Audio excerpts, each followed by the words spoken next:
You know how people say, expect the unexpected?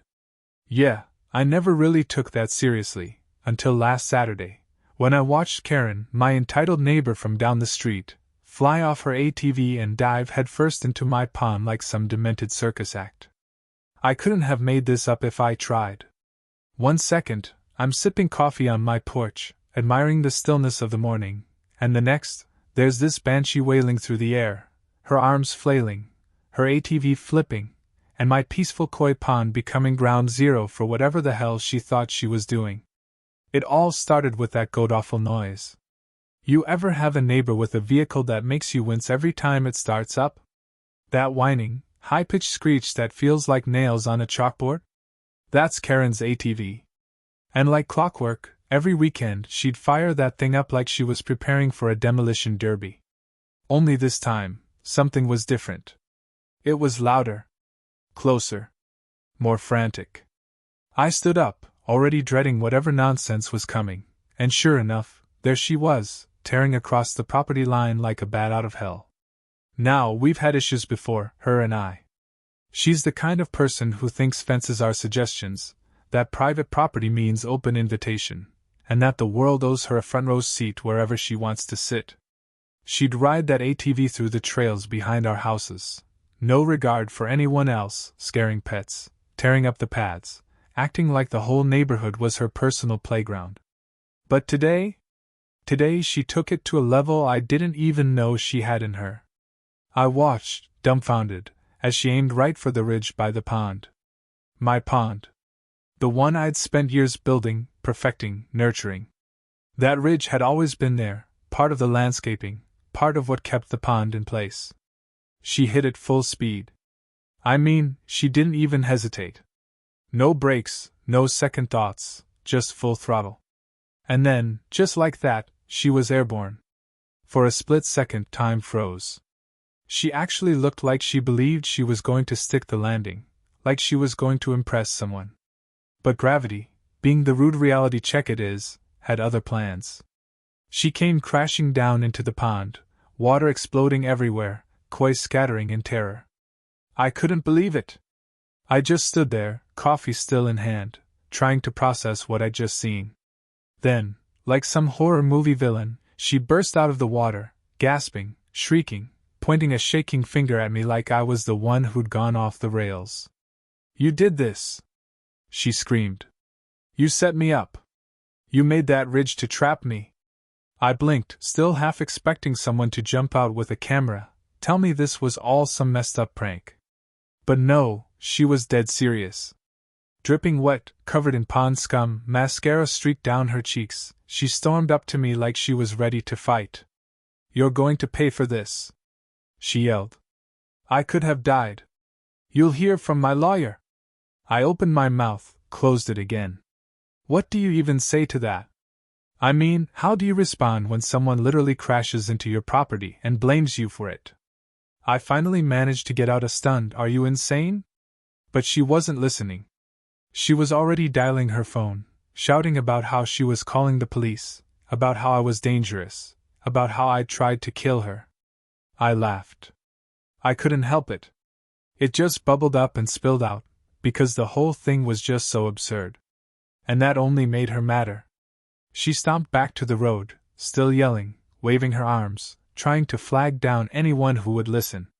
The cops were on their way, she said, and I was going to jail for attempted murder or something equally ridiculous. And there I stood, soaked in disbelief, watching the wreckage of my peaceful morning float around in what was left of my pond. Karen wasn't just a problem that day. She'd been a problem since the day she moved into the neighborhood. From the very first time she introduced herself, something about her rubbed everyone the wrong way. She didn't ask questions, didn't try to fit in, she barged into every conversation, every space, like she owned it. The kind of person who'd tell you how you should be cutting your lawn, then rip through it with her ATV like she was plowing fields. The kind of person who never learned the word no. The first time I really noticed how bad it was, she was driving that ATV of hers straight through my side yard, tearing up the grass without a care. I came out and asked her what she was doing, and she just smiled, waved, and said, "Oh, don't worry, it's just quicker this way." Like that made it okay. I told her to stay off my property. She rolled her eyes, muttered something about people being too uptight, and gunned it down the path behind the houses. That was just the beginning. Week after week she got bolder. Cutting through yards, blasting music from her backyard like she was throwing a concert, having friends over who'd park on people's lawns. Complaints went nowhere. If you confronted her, she'd act like she didn't know what you were talking about, or worse, accuse you of being the problem. The HOA tried talking to her once, just once. After that, nobody wanted to deal with her. But the pond? That was sacred to me. It wasn't just water and fish. It was something I'd built with my own hands. Dug it out, shaped it, planted around it, placed every rock just right. I'd wake up early some mornings just to sit there, before the world got noisy. The koi knew me, followed me when I fed them. It was the one place I could always find some peace. And Karen never respected that. She'd buzz by the edge, close enough to send waves through the water, spooking the fish. I warned her, first nicely. "Karen, stay away from the pond, please. It's private." She laughed, said, "Relax, it's just a pond." The next time, I wasn't as polite. "Karen, you come near this pond again, and we're going to have a serious problem." She just smirked, revved the ATV, and rode off. That's how it always was with her. Push boundaries, laugh when called out, do it again. The day she flew into the pond, she wasn't alone. She had 2 friends over, people I didn't recognize, and they were egging her on. I could hear them from my porch, laughing, shouting. She was doing laps, showing off, spinning up dirt like she was proud of how much of a nuisance she could be. I was about to go inside, done with the noise, when I heard her shout, "Watch this."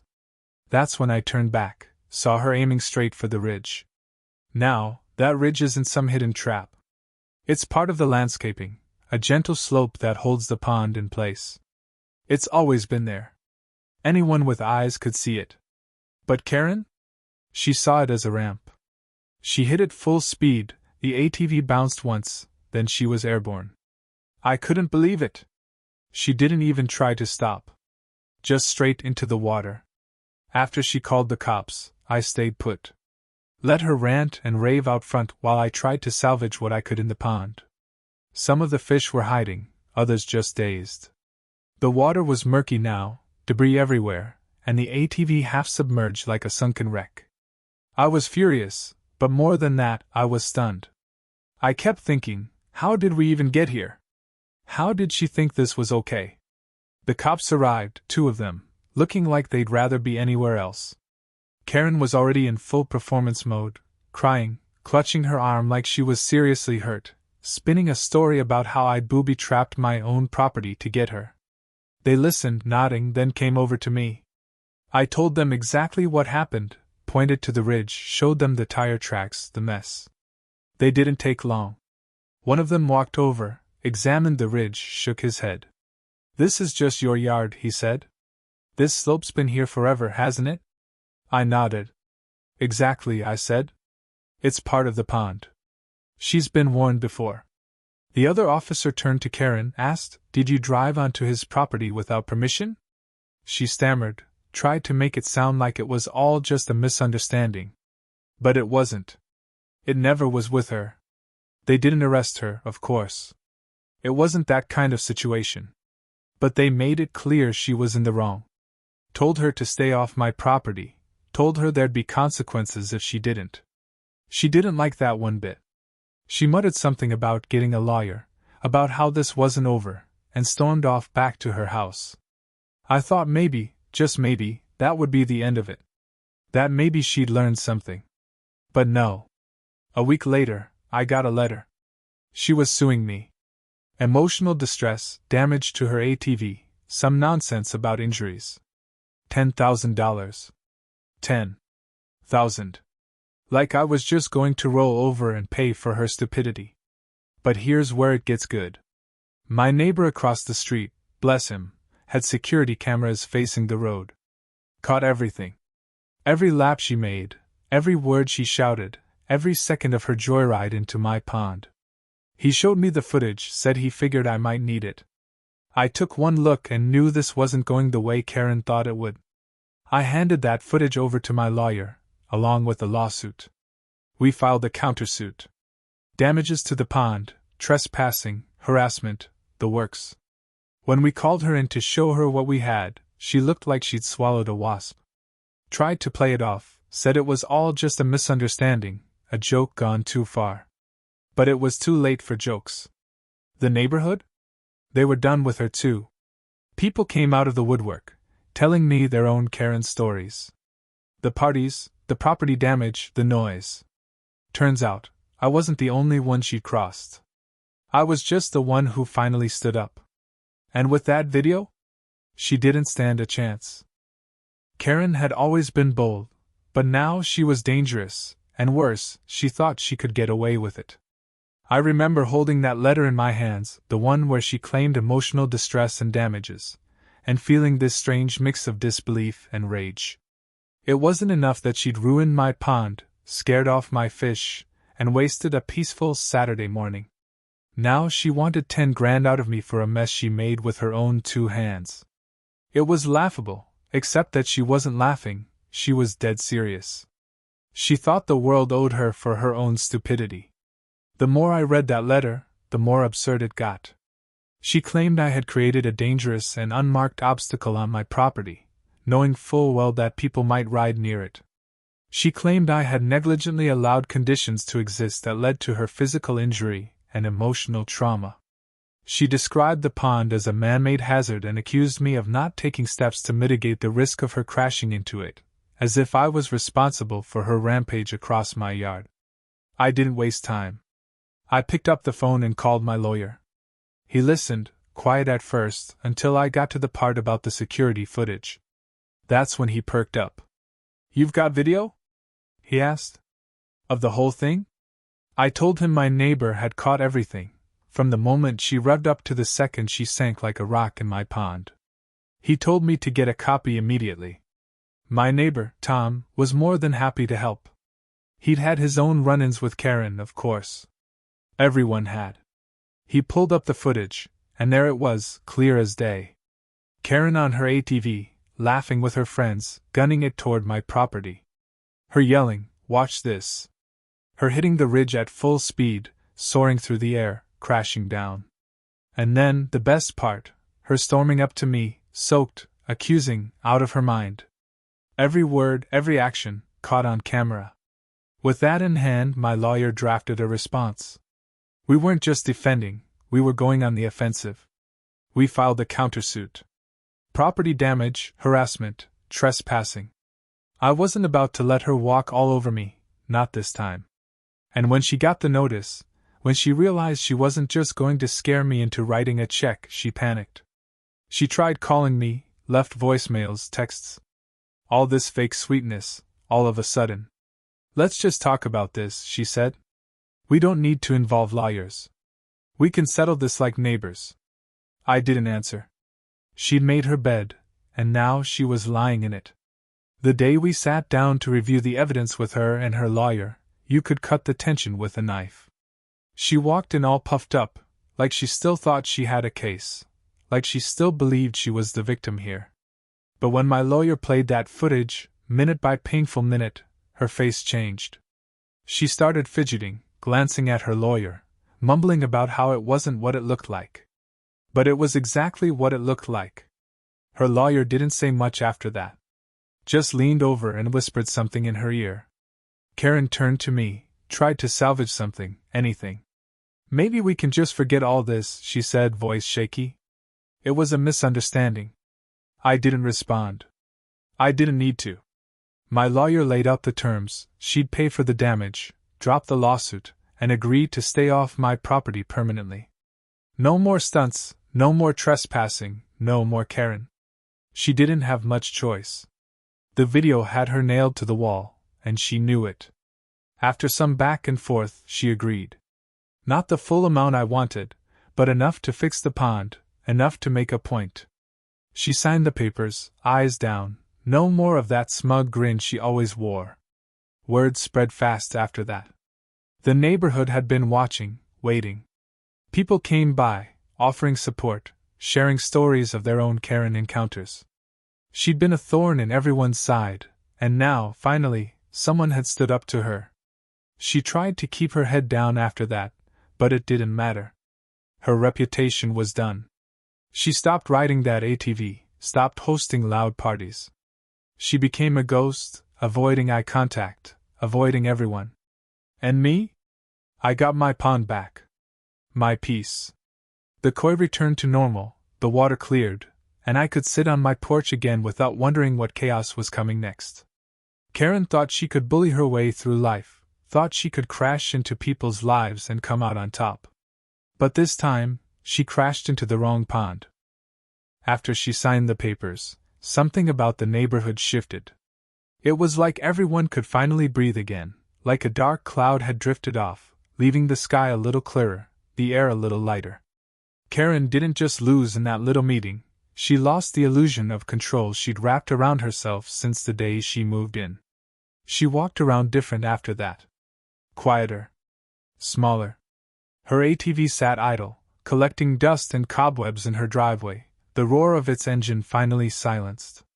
I kept to myself mostly, the way I always had, but there was something satisfying about the nods from neighbors, the small words of thanks. It wasn't just about the pond anymore. It was about all the little things she'd gotten away with for too long. People stopped me at the mailbox, in the grocery store parking lot, just to say they were glad someone finally did something. Turns out, standing up to her wasn't just for me, it was for all of us. As for the pond, it took some time, but I got it back to the way it was. I had to drain part of it, clean out the debris, make sure none of the koi were hurt. A few days of hard work, and the water was clear again, the fish swimming like nothing had happened. Sitting by the edge, watching them glide beneath the surface, I felt that old calm returning, like a weight lifting off my chest. I'd won, not just legally, but personally. She couldn't touch this place anymore. Karen kept her distance. Oh, she still lived there, 2 houses down, but she was a shadow of the loud, brash force she used to be. No more cutting through yards, no more late-night parties. She stayed in her lane, eyes down, and for once, respected the lines she used to trample over. The neighborhood felt normal again. Peaceful. Every now and then, I'd catch her glancing my way, like she wanted to say something, but the words never came. What could she say? She'd played the game, bet on her arrogance, and lost. The best part? I didn't have to say a word. The silence spoke loud enough. One evening, a few weeks after everything had settled, Tom came by with a couple of beers. We sat on the porch, looking out at the pond, the sunset painting the water gold. Didn't think she'd go this quiet, he said, shaking his head. Thought for sure she'd stir something up again. I shrugged, took a sip. She knows better now. And she did. We talked about old times, the way things used to be before Karen arrived, before the noise and the drama. It felt good, normal. Like we'd gotten something back that we didn't realize we were missing. Tom stood up after a while, clapped me on the shoulder. Glad you stood your ground, man. We all are. As he walked back to his place, I sat there a little longer, the sky darkening, the first stars blinking into view. The air was still, the kind of stillness that only comes when everything's in its right place. Karen could sue, shout, and stomp all she wanted, but at the end of the day, she couldn't rewrite what happened. She couldn't change the fact that she'd flown off that ATV like a fool, couldn't erase the footage, couldn't take back the deals she signed. She tried to make me the villain in her story, but the truth has a way of standing its ground, no matter how loud the lies get. I finished my drink, stood up, and looked out over the pond one last time before heading in. The reflection of the moon shimmered on the surface, undisturbed, peaceful. Just the way it should be. Karen thought she could crash into my life and come out on top. But all she did was show everyone who she really was. And in the end, she didn't just lose a case, she lost the power she thought she had. Let her try to take that back. She won't get far.